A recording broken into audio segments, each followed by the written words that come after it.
Good morning all. Continuous health లెక్చర్లో భాగంగా ఈరోజు I'm giving the lecture on seasonal communicable diseases. This is the WHO guidelines. According to WHO guidelines, we are discussing communicable diseases touch our lives at one time or the other. అంటే మనకు ఎప్పుడో ఒకసారి communicable diseases అనేది వస్తూనే ఉంటాయి. Communicable diseases in the sense మనకు ఒకరి నుంచి ఒకరికి కమ్యూనికేట్ కావడం. కొన్ని నాన్ కమ్యూనికేబుల్ డిసీజెస్ ఉంటాయి, like diabetes, hypertension, cancer, అట్లాంటి non communicable diseases. Communicable diseases అంటే infectious diseases, bacterial infections, viral infections, అట్లాంటివి communicable diseases. The best way to keep communicable disease away to prevent them. అంటే మన prevention is better than the cure. వచ్చిన తర్వాత దాని గురించి ఇబ్బంది పడి ఆరోగ్యం నాశనం చేసుకొని హాస్పిటల్ పాలై డబ్బులు ఖర్చు పెట్టుకొని కంటే ముందే రాకుండా జాగ్రత్త పడడము. You can stay healthy if you maintain a proper immunisation schedule, adhere to hygienic rules in the preparation and consumption of food and water and take preventive measures including prophylaxis whenever necessary. మనకు immunisation రెగ్యులర్గా by birth నుంచి BCG vaccinations కానీ, DPT కానీ, measles కానీ, ఇవన్నీ immunisation ద్వారా మనం preventable diseases ఇవన్నీ ఖచ్చితంగా పుట్టిన పాప నుంచి 5 years వరకు according to the pediatric immunization schedule ఉంటుంది. గవర్నమెంట్ వారు కూడా ఫ్రీగా ఇస్తున్నారు ఇప్పుడు మీకు. దీని ద్వారా మీరు ఇమ్యునైజేషన్ పొంది వచ్చే డిసీజుల నుంచి కాపాడుకునే అవకాశం ఉంటుంది. తర్వాత మంచి వాటర్ తీసుకోవడం, మంచి ఫుడ్ తీసుకోవడం ద్వారా కూడా కొన్ని రకాలుగా వాటర్ బార్న్ డిసీజెస్ కానీ, ఫుడ్ బార్న్ డిసీజెస్ కానీ వీటిని ప్రివెంట్ చేసే అవకాశం మనకు ఉంటుంది. అందుకొరకు మనము ఇవి హైజీనిక్గా మెయింటైన్ చేయాలి. వాటర్ మంచి ఫిల్టర్ వాటర్ తాగడము, మంచి కంటామినేటెడ్ లేకుండా చూసుకోవడం, దానివల్ల మనకు communicable diseases, water borne diseases అవన్నీ ప్రివెంట్ చేయొచ్చు. The incidents of communicable diseases varies and can be seasonal. కొన్ని సీజన్ టు సీజన్ వేరియేషన్ ఉంటుంది. అంటే సమ్మర్లో వచ్చే డిసీజెస్ వేరే ఉంటాయి, వింటర్లో వచ్చే డిసీజెస్ వేరే ఉంటాయి, తర్వాత వర్షాకాలంలో వచ్చే డిసీజెస్ రిపీటెడ్గా ఒక్కొక్కటి దాని గురించి నేను నెక్స్ట్ సెషన్లో I want to communicate with you. Summer is a season for water borne diseases like diarrhoeas, viral hepatitis, typhoid etcetera, especially in areas with poor sanitation. అంటే శానిటేషన్ కరెక్ట్గా మనం చూసుకోకపోతే మనకు water borne diseases like water logging అవుతుంది, దానివల్ల mosquito borns వస్తాయి, mosquito breed అవుతూ ఉంటుంది. సో వాటర్ లాగింగ్ కానీ చూసుకోకుండా, తర్వాత వాటర్ పొల్యూషన్ లేకుండా చూసుకోవడం, తర్వాత ఈ టైఫాయిడ్ లాంటి జబ్బులు, డయోరియా లాంటి జబ్బులు, వైరల్ హెపటైటిస్ లాంటి జబ్బులు సమ్మర్లో ఎక్కువ వచ్చే అవకాశం ఉంటుంది. The rainy season facilitate the breeding and proliferation of mosquitoes that transmit several diseases like malaria, dengue, Japanese encephalitis. ఇవన్నీ మనకు సమ్మర్లో ఎక్కువ వరకు శాతం వచ్చేది malaria, dengue, viral hepatitis, typhoid, diarrhoeas. ఇవన్నీ ప్రివెంటబుల్ డిసీజెస్. మనం కొంచెం ముందు జాగ్రత్తగా తీసుకుంటే చాలా వరకు మనం వీటిని ప్రివెంట్ చేయొచ్చు. ఇవన్నీ కమ్యూనికేబుల్ డిసీజెస్, అంటే ఒకరి నుంచి ఒకరికి వ్యాపించే diseases. Mosquito born diseases like malaria, dengue fever ఇవన్నీ ఉన్నాయనుకోండి, మనం మస్కిటోస్ని ప్రివెంట్ చేస్తే ఆటోమేటిక్గా ఈ ఇన్ఫెక్షన్స్ డిసీజెస్ అనేవి రావు. Water contamination like typhoid, viral hepatitis ఇవన్నీ వాటర్ బార్న్ ద్వారా వస్తుంటాయి. అవన్నీ ప్రివెంట్ చేస్తే ఇటువంటి diseases, food borne diseases, diarrhoeas మనకు ఎక్కడ పడితే అక్కడ తినడం, ఫుడ్ పాయిజనింగ్ కావడం, దానివల్ల మోషన్స్ కావడం, వామిటింగ్స్ కావడం, కలరా లాంటి డిసీజ్ స్ప్రెడ్ కావడం సమ్మర్లో ఎక్కువ ఉంటాయి. కాబట్టి వీటిని ప్రివెంట్ చేసుకోవాలి. The cold winter season coupled with overcrowding leads to easy transmission and propagation of diseases like measles, seasonal influenza and meningitis.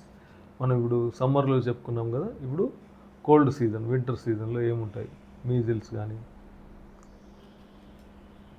కానీ సీజనల్ ఇన్ఫ్లుయెంజా అండ్ మెనింజైటిస్ కానీ అట్లాంటివి మనకు వింటర్ సీజన్లో వచ్చే అవకాశాలు ఉంటాయి. However some conditions like viral fevers and acute respiratory infections can occur during any time of the year are due to change in a season. This information booklet contains know the communicable diseases to stay free of them. ఇది ఒక quotation. Like know the communicable diseases. Communicable diseases అంటే ఏంటి, వాటి గురించి తెలుసుకోవడం, వాటిని దూరంగా ఉంచడం ద్వారా మనకు ప్రివెంట్ చేసుకోగలుగుతాం. మనం కొన్ని డిసీజుల గురించి మనం తెలుసుకుందాం ఇప్పుడు.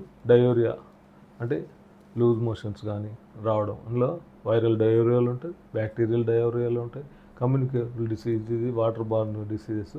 కలరా అనేది ఒక డిసీజ్. వీళ్ళు కంటిన్యూస్ వాటరీ మోషన్స్ అవుతానే ఉంటాయి కంటిన్యూస్. దాంతో బీపీ ఫాల్ అవ్వడం, డిహైడ్రేషన్లోకి వెళ్ళిపోవడం, షాక్లోకి వెళ్ళిపోవడం, ఈవెన్ డెత్ కూడా అయ్యే అవకాశం ఉంటుంది. ముందు మనం ప్రివెంట్ చేసుకోగలిగితే ఇవన్నిటిని నివారించవచ్చు. ఈవెన్ హాస్పిటల్కి వస్తే హాస్పిటల్ నుంచి కూడా ట్రీట్మెంట్ పొంది తొందరగా మనం నివారించుకోవచ్చు. తర్వాత కలరా లాంటి డిసీజ్లో వామిటింగ్స్ కానీ కొంచెం కడుపు నొప్పి కానీ కూడా ఉంటుంది. ఇవన్నీ సిమ్టమ్స్ కలరా లాంటి. మనం కంటామినేటెడ్ వాటర్ ఫుడ్ తీసుకున్న తర్వాత ఇమీడియట్గా అదే స్పాట్లో రాదు. ఒక అట్లీస్ట్ 2 to 3 days మనకు పడుతుంది. మనం తీసుకున్న తర్వాత కంటామినేటెడ్ వాటర్ తీసుకున్న తర్వాత వచ్చే అవకాశం ఉంటుంది. కాబట్టి మనము ఇందులో సివియారిటీని బట్టి మైల్డ్, మోడరేట్, సివియర్ డిహైడ్రేషన్, మైల్డ్లో ఉన్నప్పుడు ఓన్లీ మనకు జస్ట్ టు కీప్ ద నీట్నెస్గా ఉంచడము, వాటర్ మంచిగా తీసుకోవడము, రెస్ట్ తీసుకోవడము, వాటర్ ఎక్కువ తీసుకోవడము, అవన్నీ తీసుకుంటే తగ్గిపోతుంది. మైల్డ్ టు మోడరేట్ ఉందనుకోండి మందులు ఖచ్చితంగా వాడాల్సి వస్తుంది. సివియారిటీ ఉందనుకోండి బీపీ ఫాల్ అవ్వడము, సంకెన్ ఐస్ అంటాము, స్కిన్ ఎలాస్టిసిటీ తగ్గిపోవడము, హైపోటెన్షన్లో బీపీ ఫాల్ అవ్వడము, పల్స్ రేట్ చాలా ఎక్కువ కావడం, ఇట్లాంటి కండిషన్లో హాస్పిటల్ అడ్మిట్ అయ్యి ట్రీట్మెంట్ తీసుకుంటే మనకు 100% నయమయ్యే అవకాశం ఉంటుంది. మనం ఈ డయోరియా లాంటి డిసీజ్ రాకుండా ఏం చేయాలి అంటే ప్యూరిఫైడ్ వాటర్ తీసుకోవడం, లైక్ క్లోరినేటెడ్ వాటర్ తీసుకోవడం, అట్లాంటివి చేయాలి. అవి మన దగ్గర ఏ ఫెసిలిటీ లేకపోతే మనం వాటర్ బాయిల్ చేసుకొని చల్లబరుచుకొని తాగడం. తర్వాత తీసుకునే ఫుడ్ను మంచిగా కుక్ చేసుకొని వేడివేడిగా ఉన్నప్పుడే తినడం. వెజిటేబుల్స్ ఉన్నాయనుకోండి, వెజిటేబుల్స్ కూడా ఖచ్చితంగా మనం వాష్ చేసుకోవాలి.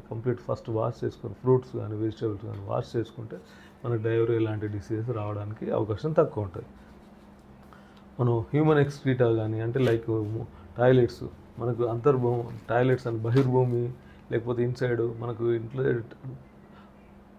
సెప్టిక్ ట్యాంక్స్లో ఉండి టాయిలెట్స్ ఫెసిలిటీ ఉంటే ఇట్లాంటి డిసీజెస్ తక్కువ ఉంటాయి. అదే మనం అవుట్ సైడ్ వెళ్ళి బహిర్భూమిలో వెళ్ళి అట్లా పాస్ చేసి ఫీసెస్ పాస్ చేసి దాని ద్వారా ఈగలు కానీ హౌస్ ఫ్లైస్ కానీ స్ప్రెడ్ అయ్యి అట్లా దానివల్ల రావడం వల్ల ఏమవుతుంది, మళ్ళీ హ్యూమన్ కంటామినేషన్ అవుతుంది. సో అందుకొరకే కంపల్సరీ గవర్నమెంట్ కూడా ఏం పెట్టింది, ఇంటికొకటి కంపల్సరీగా ఒక టాయిలెట్ ఉండాలి. దానివల్ల హ్యూమన్ ఎక్స్క్రీటా అనేది ప్రాపర్గా డిస్పోజ్ అయ్యే అవకాశం ఉంటుంది. ఇప్పుడు మనము డిహైడ్రేషన్ రాకుండా ఏం చేయాలంటే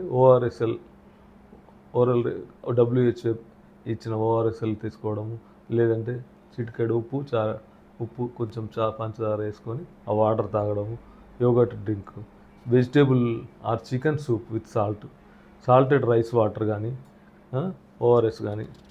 మన సెల్ఫ్ మెడికేషన్ ఈ మధ్యలో చాలామంది మెడికల్ షాప్ కౌంటర్లోకి వెళ్ళి లూజ్ మోషన్స్ అయింది ట్యాబ్లెట్స్ ఇవ్వండి, అట్లాంటివి చేయకూడదు.